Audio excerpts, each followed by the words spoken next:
I'll take the attendance first.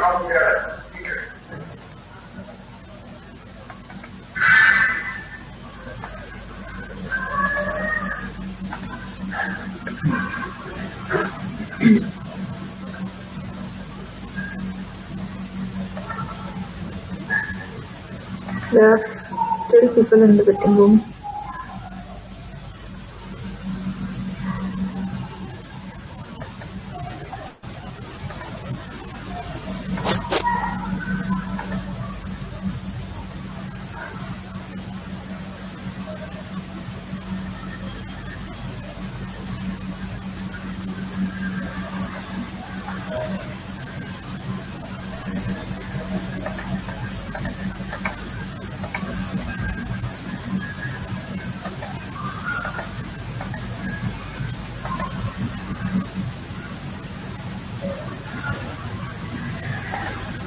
Okay, fine.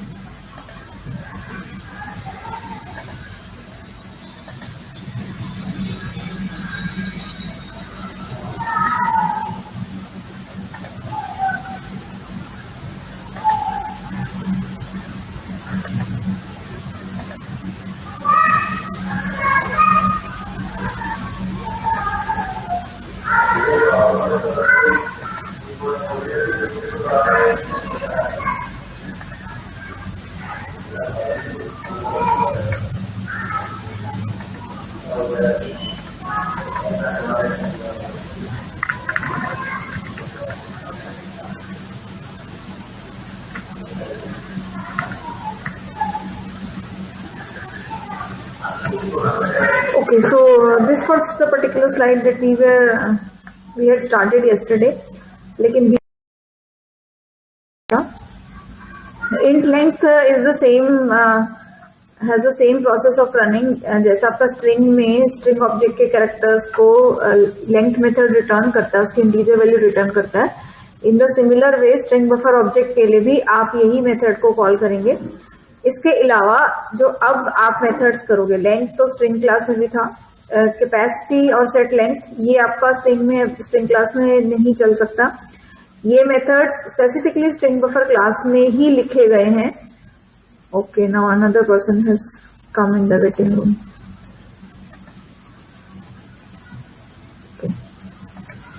तो coming to capacity, तो आपका जो भी स्ट्रिंग बफर ऑब्जेक्ट की टोटल कैपेसिटी है वो आपका ये मेथड रिटर्न करता है. डिफॉल्ट 16 है. जब आप कोई भी कैरेक्टर नहीं एंटर करते तो जो भी आपकी वैल्यू है वो 16, कैपेसिटी जो है वो 16 काउंट होती है. अगर आप कोई कैरेक्टर उस स्ट्रिंग बफर ऑब्जेक्ट में स्टोर करते हो, जैसे कल मैंने हेलो का एग्जांपल लिया था, तो अगर आप हेलो स्ट्रिंग को स्टोर करा रहे हो किसी स्ट्रिंग बफर ऑब्जेक्ट में तो उसकी लेंथ तो 5 होगी, लेकिन उसकी कैपेसिटी अगर आप रन करना चाहोगे तो वो 16 + 5 दैट इज 21 विल कम. वो अभी हम कंपाइलर पे एक बार रन करके देख लेंगे प्रोग्राम को. फिलहाल कैपेसिटी मेथड क्या करता है, ये आपके स्ट्रिंग बफर ऑब्जेक्ट की टोटल एलोकेटेड कैपेसिटी रिटर्न करता है. Are you getting my point? जैसे फॉर एग्जाम्पल हम एक इंस्टांस लेते हैं. सपोज आपकी क्लास चल रही है और आप कॉलेज में आ रहे हो क्लास लेने के लिए, तो क्लासरूम में बहुत सारी चेयर्स रखी जाएंगी, ठीक है ना. लेकिन at any particular day, on a particular day, for example Monday को, अगर हमसे कोई पूछता है कि एमसीए फर्स्ट सेमेस्टर की लेंथ कितनी है, लेंथ मतलब मैं इस एग्जांपल में बता रही हूँ, तो लेंथ का मतलब है कि उस क्लास में करंटली कितने स्टूडेंट्स बैठे हैं. Am I clear? और कैपेसिटी का क्या मतलब होगा?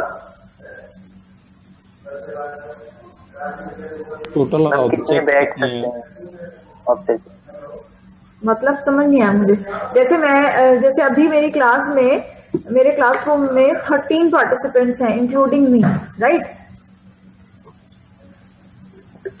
तो मेरे क्लास की लेंथ कितनी मानी जाएगी? लेंथ का मतलब अभी करंटली कितने स्टूडेंट्स हैं? 12. And what will be the capacity of the class? The number of students in class, like who are there on the attendance register, but for some reason they are not in the class. Capacity का मतलब आपके total students कितने हैं class में, जो attend नहीं कर रहे लेकिन वो क्लास का पार्ट है। ठीक है, दोनों में डिफरेंस समझ आ गया सबको? ओके, वो भी हम ये दोनों मेथड्स को रन करके भी देखेंगे। Now coming to set length. Set length आप देख सकते हैं, सेट और लेंथ दो वर्ड्स है तो एल कैपिटल होगा, इसका रिटर्न टाइप वॉइड होगा। इसका मतलब आपको एज प्रोग्राम में सेट लेंथ कोई वैल्यू रिटर्न नहीं करेगा, आपको सिंपली स्ट्रिंग बफर ऑब्जेक्ट के साथ इसको कॉल करना है। कैसे कॉल करेंगे? ऑब्जेक्ट का नाम सपोज S1 S2 जो भी आपने लिया है, we will write S1 dot set length और ब्रैकेट में आप लेंथ बताएंगे। तो इससे क्या होगा, आपके जो ऑब्जेक्ट है उसकी लेंथ सेट करेगा ये मेथड। और हमेशा हमको ध्यान रखना है कि जो लेंथ की हम वैल्यू ब्रैकेट में देंगे पैरामीटर्स में, वो पॉजिटिव वैल्यू होनी चाहिए। अब होगा क्या कि अगर ऑलरेडी उस S1 में उसकी लेंथ कुछ ना कुछ तो होगी, ऑलरेडी उस स्ट्रिंग बफर ऑब्जेक्ट में कोई लेंथ होगी, तो अगर आप उस स्ट्रिंग का साइज इंक्रीज कर रहे हैं, मतलब अगर मान लेते हैं कि लेंथ पहले 5 थी और आपने सेट लेंथ से उसकी वैल्यू को बढ़ा दिया 10 कर दिया, तो जो एक्स्ट्रा 5 कैरेक्टर्स हैं उसमें नल कैरेक्टर ऐड हो जाएंगे। लेकिन अगर आपने लेंथ कम कर दी तो उसका मतलब आपके characters, you will lose your characters, क्योंकि आपने लेंथ छोटी कर दी है खुद से। तो we'll have to run this on the compiler window to get the things more clear. So now what we'll do, we will not take a string object, we'll take a string buffer object. तो हमने लिखा string buffer, I have taken S1 equal to new string buffer। ये मेरा पहला method है, ठीक है, जिसमें ये पहला कंस्ट्रक्टर है, इसमें मैंने कोई पैरामीटर्स पास नहीं करे, सिंपली यहाँ जो ये ब्रेसेस है, राउंड ब्रेसेस को मैंने खाली छोड़ दिया। दूसरा हम लेंगे, इसका नाम हम रखेंगे फॉर एग्जांपल S2, और इसमें हम क्या करेंगे, क्या था दूसरा method, what was the second method? 3 constructors बताए थे कल मैंने, किसी को अगर याद है तो।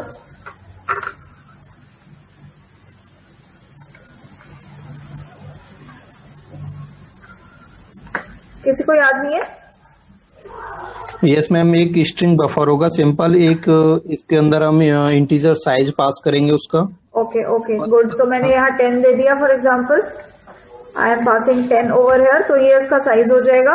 और थर्ड वाले में क्या किया था हमने? थर्ड वाले में मैम हम स्ट्रिंग पास करेंगे। ओके, तो मैंने दिया सपोज हेलो, राइट। अब मैं क्या करूंगी, I can print the values, तो मैं S1 डॉट लेंथ करा, मैं इसको कॉपी कर लेती हूँ और तीनों के लिए हम पहले लेंथ मेथड चला के देखेंगे क्या लेंथ आ रहा है। आ जाओ भाई। So we'll run the method. See, you can see S1 की लेंथ 0 है क्योंकि उसने कोई कैरेक्टर पास नहीं किया। S2 में आपने 10 दिया है but it's the size which you are giving to the string buffer, उसमें कैरेक्टर्स अभी भी कुछ नहीं है। 10 आपने ये बोला है कि इसका मैक्सिमम साइज जो है वो 10 से इंक्रीज नहीं होना चाहिए, 10 इसका मैक्सिमम साइज है, लेकिन फिलहाल आपके S2 ऑब्जेक्ट में भी कोई कैरेक्टर नहीं है तो इसलिए 0 हो गया।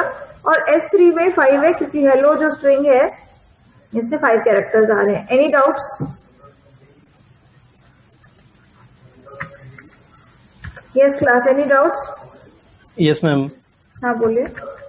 जैसे हमने फर्स्ट स्ट्रिंग का ऑब्जेक्ट बनाया S1 जिसमें हमने कुछ भी पास नहीं किया मैम, अगर हम इसमें सिर्फ पैरेंथेसिस दे देंगे तो इसका साइज 16 होगा क्या?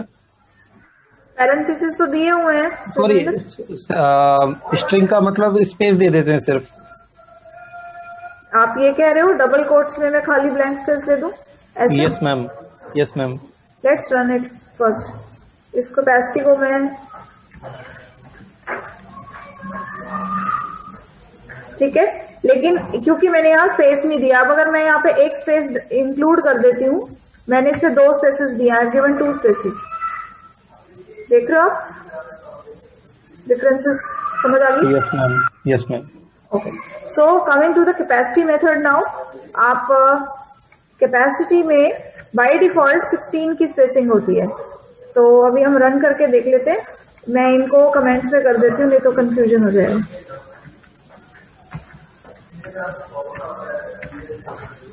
What will be the answer now? S1 की क्या कैपेसिटी होगी? 16 18 होगा मैम, 18 होगा। हाँ 18 होगा। क्लियर? इसके बाद अगर हम S2 की करेंगे तो क्या आएगी?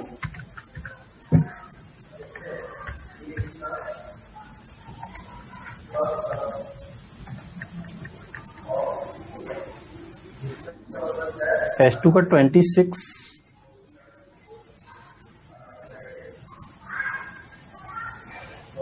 10 सॉरी, जो 10 आपने दिया है वही लेके चल रहा है वो उसको। आप इसको सेट लेंथ से इंक्रीज कर सकते हो, बट फिलहाल 10 है उसका मैक्सिमम साइज है। और स्ट्रिंग बफर हेलो में 21 आया, 16 + 5। अब मैं इसके बाद सेट लेंथ बता देती हूँ आपको। फॉर एग्जाम्पल आपने किया, अभी फिलहाल जो S3 है उसकी लेंथ 5 है, ठीक है। तो मैं क्या कह रही हूँ, S3 डॉट सेट लेंथ, और मैंने सपोज 10 कर दिया। For example I have given like this. इसके बाद अगर मैं S3 को की लेंथ प्रिंट कराऊंगी तो क्या आएगा?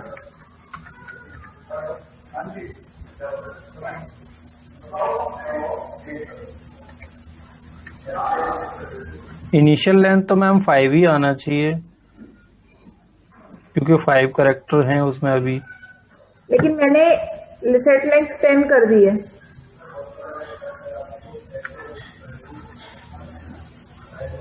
Okay, let's see, let's run the programme.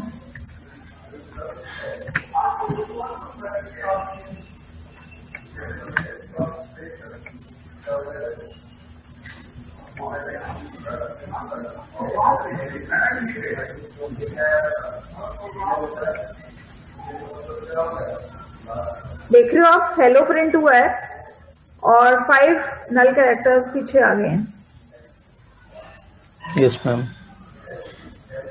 ये हुआ तब जब इनिशियल लेंथ 5 थी S3 की, उसमें कैरेक्टर्स हेलो थे, और मैंने अपने स्ट्रिंग बफर ऑब्जेक्ट को के लेंथ को इंक्रीज कर दिया, ठीक है। तो वो जो 5 एक्स्ट्रा कैरेक्टर्स हैं वहां आप कुछ रख तो सकते नहीं हो आप, लेकिन आपको लेंथ 10 दे बता दी गई है। तो जब आप उस ऑब्जेक्ट को प्रिंट करोगे तो हेलो जो एज इट इज कैरेक्टर्स थे वो तो आएंगे, और साथ में एडिशनल आपके नल कैरेक्टर्स ऐड हो जाएंगे at the end of the string. ये एक केस है। क्लियर? अगर किसी को डाउट है तो आप पूछ सकते हो, otherwise I move to the next case. No ma'am. अब उल्टा करते हैं हम। इनिशियल कैपेसिटी जो है, इनिशियल लेंथ जो है, उसको हम कम कर रहे हैं। हमारी लेंथ 5 है, हम सपोज इसको 3 कर रहे हैं। मैं बाकियों को कमेंट्स में कर देती हूँ।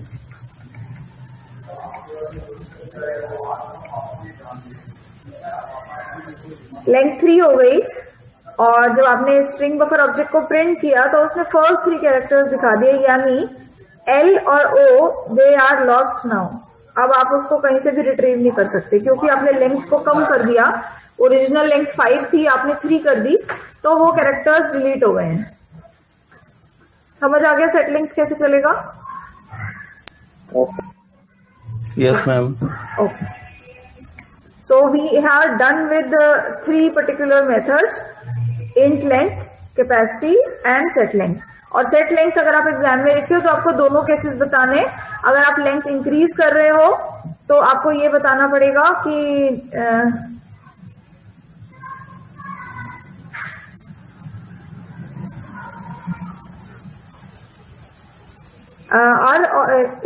are all of you able to hear my voice? Yes, ma'am. Yes ma'am. Okay, Abhay कह रहा है कि मुझे कुछ सुनाई नहीं दे रहा। Let me call him.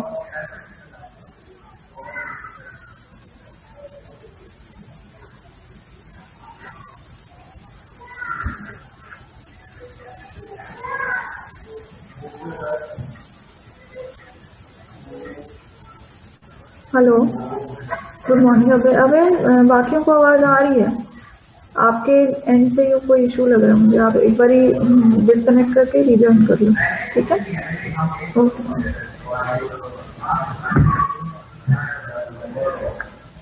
Okay.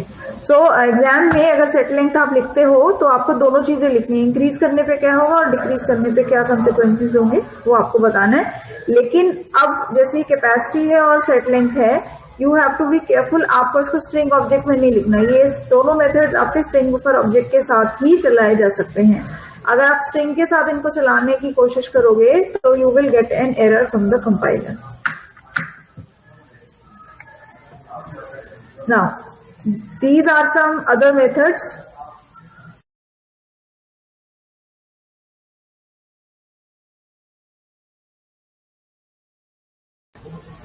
Character is a return type and you have to give the index. तो ये मेथड क्या करता है, उस इंडेक्स पे जो भी कैरेक्टर होगा वो रिटर्न कर देगा। ये आपके स्ट्रिंग क्लास में भी था, ये स्ट्रिंग बफर में भी है। सेट कैर एट स्ट्रिंग में नहीं था क्योंकि ये चेंज कर देता है कैरेक्टर को। तो अगर आप एक पर्टिकुलर पोजीशन देते हो, आपको पोजीशन पहले देनी है, कैरेक्टर की वैल्यू बाद में देनी है। Please mind it, the format of the methods is very important. जैसे आप एग्जाम में ये याद करके चले जाओगे सेट कैर एट है, वो 2 पैरामीटर्स पे चल रहा है, लेकिन उसकी सीक्वेंसिंग भी इंपॉर्टेंट है। तो आप ऐसे नहीं कर सकते कैरेक्टर आपने आगे लिख दिया, पोजीशन पीछे कर दिया, तो you will not get the marks, क्योंकि उस सिंटेक्स पे आपका मेथड काम नहीं करेगा। तो सेट कैर एट क्या करता है, एक गिवन इंडेक्स पे आपके कैरेक्टर को वो रिप्लेस कर सकता है। Get chars, this is a method which I had by mistake skipped in the string class. ये आपके स्ट्रिंग क्लास में भी होता है। तो जब मैं स्ट्रिंग बफर के मेथड्स देख रही थी तो मुझे ये दिखा, मुझे स्ट्राइक किया कि ये स्ट्रिंग में मैं बताना भूल गई हूँ स्लाइड पे। तो ये हम दोनों मेथड्स आपके स्ट्रिंग क्लास में भी चलेगा, ये स्ट्रिंग बफर पे भी चलता है। और इससे आप एक स्ट्रिंग या स्ट्रिंग बफर ऑब्जेक्ट के जो कंटेंट्स होते हैं, कैरेक्टर्स होते हैं, मल्टीपल कैरेक्टर्स को आप एक एरे में स्टोर करा सकते हो। यानी आप स्ट्रिंग के कैरेक्टर्स को कॉपी करके एक एरे में स्टोर कर सकते हो using the get chars method. Chars का मतलब मल्टीपल कैरेक्टर्स, तो एस लगा हुआ है, तो आप इसका मतलब इस मेथड से आप एक सिंगल कैरेक्टर नहीं, जैसे कैरेट आपको एक कैरेक्टर ही रिटर्न करके देता है, लेकिन गेट कैर्स आपको मल्टीपल कैरेक्टर्स रिटर्न करके देता है। देने का तरीका कैसे है, आपको जो भी आपका स्ट्रिंग है उसकी स्टार्टिंग पॉइंट यानी स्टार्टिंग इंडेक्स देना है, एंडिंग इंडेक्स देना है कि कहां से कहां तक आपको कैरेक्टर्स उठाने हैं। फिर आपको अपनी टारगेट एरे का नाम देना है, जहां पे भी आप जिस भी एरे में उसको कॉपी करना चाह रहे हो कंटेंट्स को, उस एरे का नाम देना है थर्ड पैरामीटर में। और फोर्थ पैरामीटर में आपको ये बताना है कि जो आपकी वो एरे है उसमें आप किस इंडेक्स से कॉपी कराना चाह रहे हो। क्या आप अगर आप स्टार्ट से कराना चाह रहे हो तो आप फोर्थ पैरामीटर में 0 दोगे, और अगर आप नहीं कराना चाह रहे, बीच में से कहीं इंसर्ट करना चाह रहे हो एरे में, तो आप अकॉर्डिंगली वो इंडेक्स देंगे। तो we will run this program on the compiler. So we have to see caret and set caret before moving on to the compiler. So we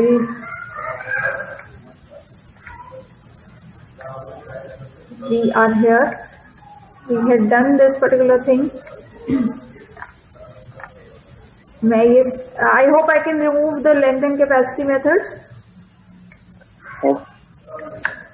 Yes, ma'am. तो मैं इसको हेलो ले रही हूँ और हमने कैरेट देखना है। तो हमने एक कैरेक्टर लिया सपोज x, और हम लिखेंगे x equal to s3 dot carat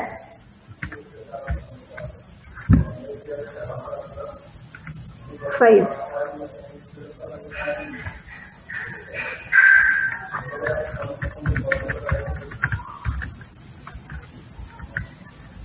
क्या वैल्यू आएगी इसकी? ओ,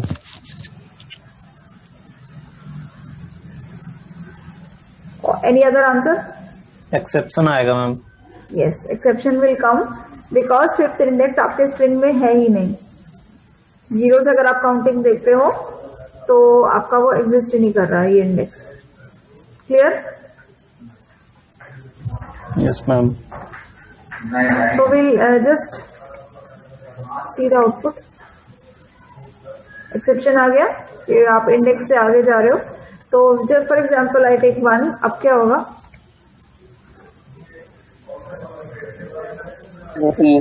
ई प्रिंट हो जाएगा ma'am. Okay, so the character is E. Next moving on to the set charAt method. अब set charAt method में आपको सिंपली क्या करना है, इसका रिटर्न टाइप void है तो उसको किसी वेरिएबल में स्टोर नहीं करना है। We have to write s3 dot set charAt। पहले आपको इंडेक्स बताना है, तो सपोज हम 1 ले लेते हैं दोबारा से, और फिर आपने कैरेक्टर बताना है। तो अगर सपोज आप D ले लेते हो,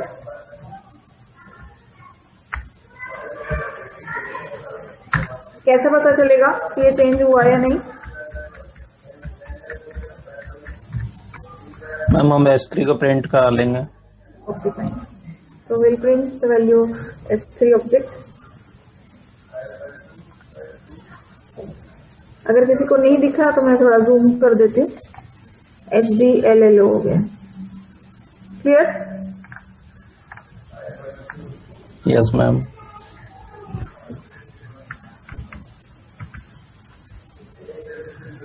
now coming to the get chars method, तो मैं पहले आपको एक उसका एग्जांपल दिखा देती हूँ, फिर उससे ज्यादा क्लियर हो जाएगा।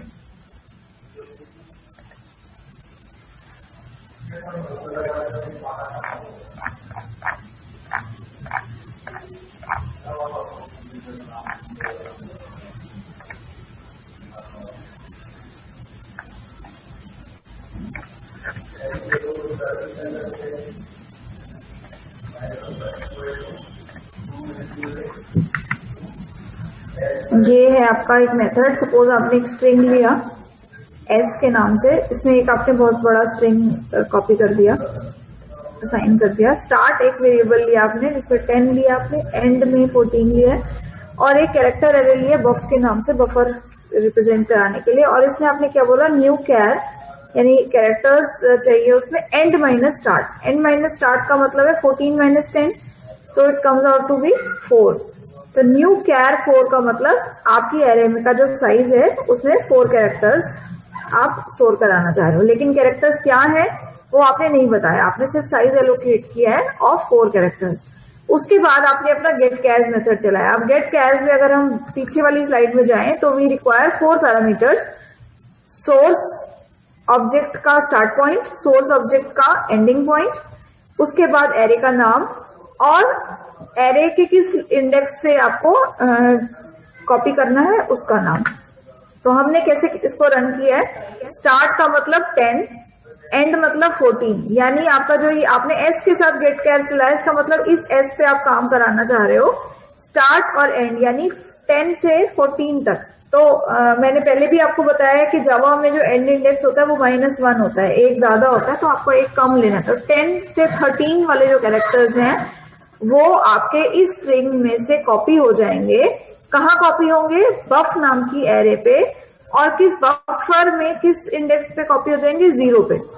तो अगर हम 10 to 14 अगर हम यहाँ से काउंट करें, 0 1 2 3 4 5 6 7 8 9 10 11 12 एंड 13, तो डेमो जो है, डेमो वर्ड जो है वो आपकी बफ एरे में जाके कॉपी हो जाएगा, लेकिन आपका जो ओरिजिनल स्ट्रिंग ऑब्जेक्ट है s वो एज इट इज रहेगा। So I have taken this example from the book itself, ताकि आप भी इसको बाद में रीड कर सको। और जहां तक इसको रन करने का सवाल है, so we go to the compiler and then execute, try to execute it. I have copied the whole text, so I will just paste it.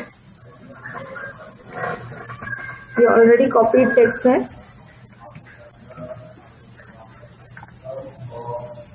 you can see demo as printed। अगर हम चाहें तो इसमें changes भी कर सकते हैं। For example, if I right something like this,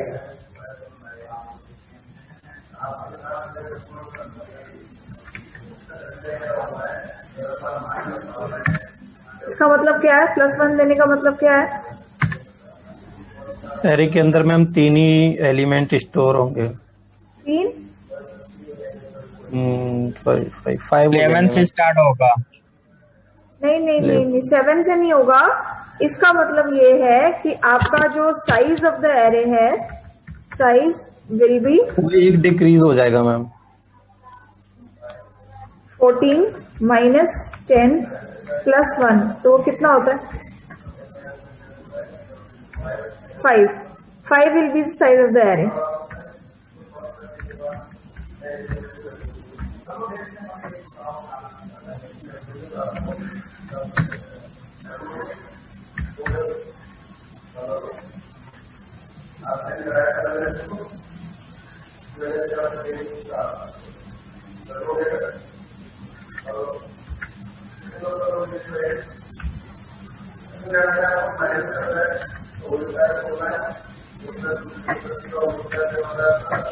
अब क्या होगा? अब मेरी एरे का साइज पहले 4 था, मैंने 5 ले लिया और फर्स्ट इंडेक्स पे मैंने टी कर लिया, ठीक है? तो 0 इंडेक्स पे मेरा टी आ जाएगा और टी के बाद क्या होगा? जो भी आपकी इस एरे में से उठ के आ रहा है सामान, कहाँ से आ रहा है? 10 से लेके 13 तक आ रहा है। तो क्या होगा अब आउटपुट मेरे बफ एरे में? What will be output?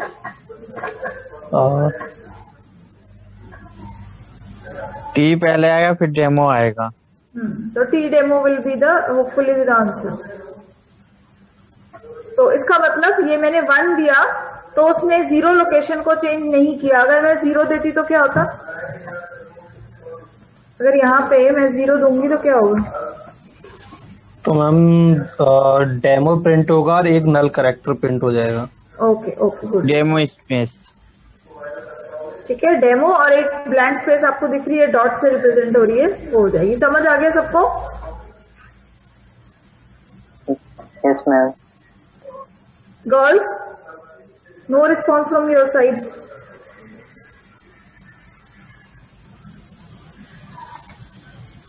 Anjali, Jyoti, Manisha, Neha, Priyanshu, Reena, Srishti, nobody is responding. Are you there? Yes, ma'am. Okay. कोई डाउट है? Yes, ma'am. Any doubts?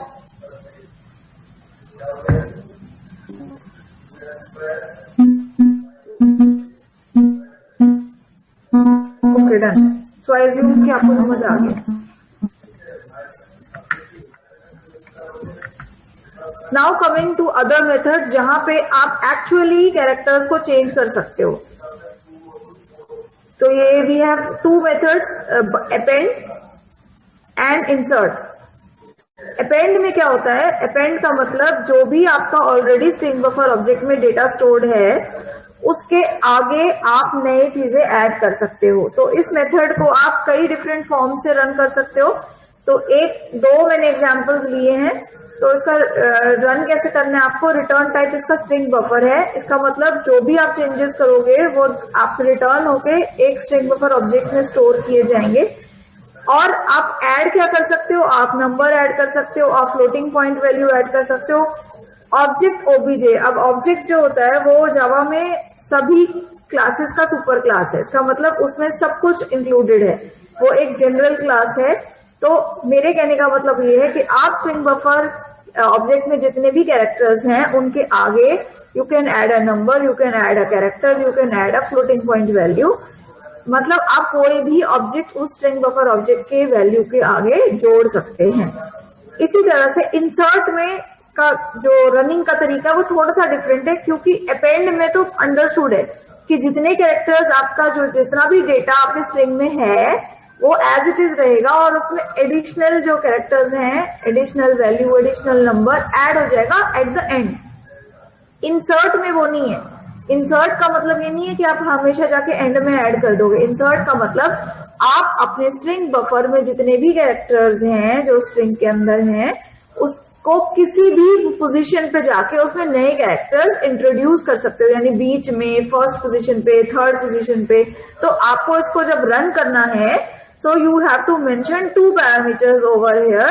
पहला तो किस इंडेक्स पे करना है, यानी कौन सी लोकेशन पे आपको नया कैरेक्टर्स ऐड करने हैं, एंड दूसरा पैरामीटर कि आपको क्या ऐड करना है। तो जैसे ऊपर मैंने लिया है नम, तो इसी तरह से आप इंडेक्स देने के बाद जो सेकेंड पैरामीटर है वो नंबर दे सकते हो, वो कैरेक्टर दे सकते हो, वो स्ट्रिंग दे सकते हो, वो ऑब्जेक्ट दे सकते हो। So the language has given you the flexibility कि आप अगर अपेंड या इंसर्ट करोगे तो आप कुछ भी जेन्युइन, बेकार की वैल्यूज नहीं कह रही मैं, कोई भी जेन्युइन जो आपकी प्रिमिटिव डेटा टाइप है, you can add it on to your string buffer object. So we'll quickly go to the compiler section to just check out this particular thing.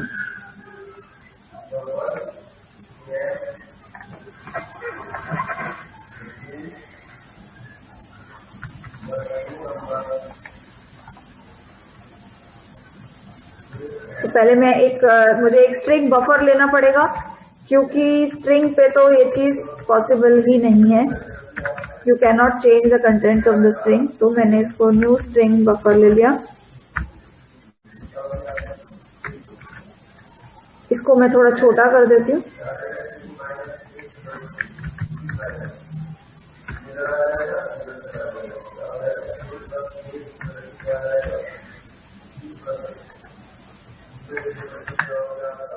अब पहले हम इसमें कौन सा मेथड था, अपेंड चला के देखते हैं। तो हमने लिखा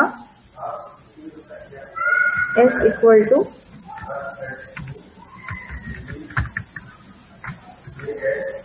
मैंने सपोज एक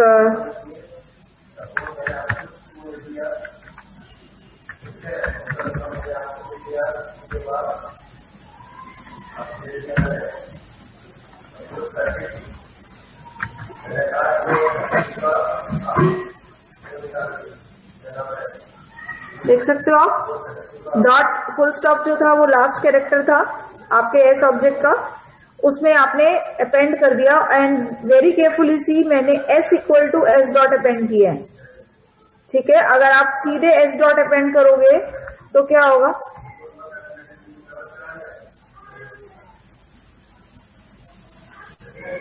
मैं अगर s में वैल्यू स्टोर नहीं हो पाएगी मैम एस ऑब्जेक्ट में। तो क्या होगा, मतलब जब आप s को प्रिंट करोगे तो क्या प्रिंट होगा, पिछले वाला आंसर ही आएगा मैम, वो demo class dot mcf first sem ये भी आएगा। ओके। और अगर मैं कहूँ कि एरर आएगा, और एरर भी वो नहीं आएगा जो आप बोल रहे हो, एरर आप देखो क्या आएगा। ओ माय गॉड, एरर ही नहीं आया, लेकिन आपका अपेंड हो गया। आई वॉज थिंकिंग जो सिंटेक्स है वो ऐसा है, रिटर्न टाइप इसका स्ट्रिंग बफर है, तो आइडियली इसको ऐसे ही चलाया जाना चाहिए। मतलब जब ये चलेगा तो ये रिटर्न करेगा एक string buffer object. I was expecting an error of that particular sort, but due to some strange reason वो आया नहीं है। Any doubts? ये तो आपका स्ट्रिंग था। हम प्रिंट करवाना चाहेंगे तो क्या करना पड़ेगा? क्या कह रहे बेटा? दिस इज डेमो के बिटवीन में अगर हम प्रिंट करवाना चाहेंगे तो कैसे होगा सिंटैक्स? तो आपको इंसर्ट मेथड यूज करना पड़ेगा बेटा, ठीक है। फिलहाल अभी मैं अपेंड पे हूँ। अपेंड में अभी हमने एक स्ट्रिंग ऐड कर लिया है। अगर सपोज हमें एक कैरेक्टर, अकेला कैरेक्टर ऐड करना हो, तो फॉर एग्जाम्पल मुझे h ऐड करना है। ये देख सकते हो आप, एक कैरेक्टर भी ऐड हो रहा है एट द एंड। इसके अलावा आप एक न्यूमेरिकल वैल्यू भी ऐड कर सकते हो। So basically any predefined data type in Java can be appended to the string. Now coming to the insert method. Insert में आप सिंगल वैल्यू नहीं दे सकते, आपको लोकेशन भी बतानी पड़ेगी। तो जैसे आप कह रहे हो कि डेमो के बाद यहाँ पे कहीं चाहिए, तो आपको वो पर्टिकुलर इंडेक्स बताना पड़ेगा। तो सपोज मेरे को दिस और इसके बीच में चाहिए, तो 0 1 2 3 4, अगर मैं 4 करती हूँ और फिर मुझे बताना है कि मुझे क्या इंसर्ट करना है, तो अगर मैंने लिखा MCA, देख सकते हो आप, S के बाद MC आ गया, यानी फोर्थ इंडेक्स पे आपका MCA ये बीच में घुस जाएगा, इंसर्ट हो जाएगा। We can change the data type also. तो फॉर एग्जाम्पल मैंने इसको 100 कर दिया, तो इसका मतलब 100 एक वैसे तो न्यूमेरिक फॉर्म है, लेकिन जैसे ही स्ट्रिंग के साथ वो इंसर्ट होगा तो वो कैरेक्टर फॉर्म बन जाएगा।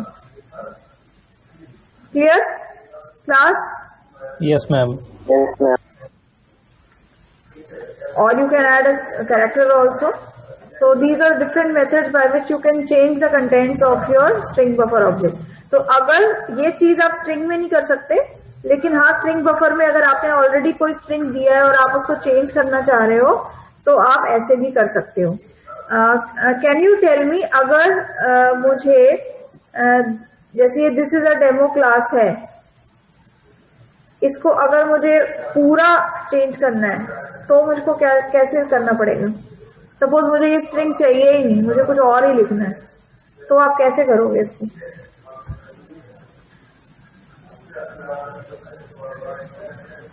मैम इंडेक्स की वैल्यू 0 दे देंगे और स्ट्रिंग पास कर देंगे जो भी हमें चाहिए। ओके, तो आप कह रहे हो कि मैं यहाँ पे 0 दे दूं और मैं अपना स्ट्रिंग लिख दूं, फॉर एग्जाम्पल MCA बहुत कुछ लिख दिया मैंने, ऐसे बोल रहे हो? Yes ma'am. तो ऐसे ही फिर run this program, see what has happened. नहीं चेंज हुआ ना? No ma'am. बिकॉज आपने इंसर्ट किया, you have inserted it at 0 location. तो जो आपका ओरिजिनल स्ट्रिंग था this is a demo class, वो आपका पीछे हो गया है, it has shifted towards the right. तो कंटेंट में कोई चेंज नहीं आया। What should we do now? मुझे ये this is a demo class बिल्कुल नहीं चाहिए अपने स्ट्रिंग में। मैम ऐसा कर सकते हैं हम एस डॉट इंसर्ट में हम ब्लैंक स्पेस अपेंड कर सकते हैं सबसे पहले। नहीं। ये आपका असाइनमेंट है छोटा सा, ठीक है? I have this less than 1 minute left, so this is assignment for you, a small assignment, not a big one. आप इसको ट्राई करके मंडे को आप मुझे आंसर बताओगे, ठीक है? All of you. Yes ma'am. Okay, fine. So I'll take the attendance quickly and then I can leave the meeting. Okay, beta, I've taken the attendance. Thank you so much. And we'll Thank you, continue ma'am. with the topic on Monday, right? Thank you, ma'am. Thank you. Okay, beta. Take care. Ma'am हाँ जी बेटा, बोलिए। मैंने तो late किया, बहुत सारा topic छूट गया, तो प्रीवियस ईयर वाला जितना भी छूटा हुआ है तो मैं पढ़ रही हूँ ना, तो उसमें से कुछ कुछ मुझे प्रॉब्लम हो रही है टॉपिक। आप बेटा मुझे कॉल कर लो, मैं आपको बताती हूँ कैसे करना है, ठीक है? आपके पास मेरा नंबर है? कब मैम?